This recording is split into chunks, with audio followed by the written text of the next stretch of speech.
നമസ്കാരം സുഹൃത്തുക്കളെ, ജസിലേലിയാണ്. ഞാനിപ്പോൾ ഉള്ളത് കൊടുങ്ങല്ലൂർ കിഴക്കേ നടയിലാണ്. നമ്മുടെ തൃശ്ശൂരിൽ നിന്നുള്ള ബസ്സുകളൊക്കെ വന്ന് കൊടുങ്ങല്ലൂർക്ക് കയറി അപ്പം തന്നെ ലെഫ്റ്റ് എടുക്കുമ്പോൾ ഒരു ബസ് സ്റ്റോപ്പുണ്ട്. ആ ബസ് സ്റ്റോപ്പിനുള്ളത് അവിടുത്തെ ഒരു കാഴ്ചകൾ നിങ്ങളെ കാണിക്കാൻ വേണ്ടിയിട്ടാണ് ഞാനിങ്ങനെ വീഡിയോയിൽ വന്നിട്ടുള്ളത്. ഈ ബസ് സ്റ്റോപ്പിൽ കണ്ട ഇരിക്കാനുള്ള സൗകര്യം നീ കാണുന്നത്. ഇതിൽ ഇരിക്കാൻ വേണ്ടി കഷ്ടപ്പെടുന്ന ആൾക്കാരാണ് നമുക്ക് ചുറ്റുള്ളത്. വളരെ കഷ്ടപ്പെട്ട് അരയ്ക്കപ്പോൾ ഉയരത്തിലാണ് ഈ പൈപ്പ് വെച്ചിട്ടുള്ളത്. അപ്പോൾ ഈ പൈപ്പൊന്നും ഇരിക്കാനായിട്ട് പ്രായമായിരിക്കോ അല്ലെങ്കിൽ സ്ത്രീകൾക്കൊന്നും സാധിക്കില്ല.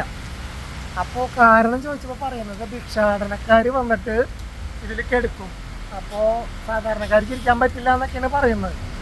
എന്തായാലും ഈ പൈപ്പ് വെച്ച പൈസ വേണ്ടി വരില്ല ഇവിടെ ഇരിക്കാനായിട്ട് ഒരു ബെഞ്ച് സെറ്റ് ചെയ്യാനായിട്ട്. വളരെ ബുദ്ധിമുട്ടാണ്. കുഞ്ഞൊക്കെ ഇവിടെ നിന്ന് തിരിഞ്ഞപ്പുറത്തേക്ക് ഇപ്പോൾ വീഴും.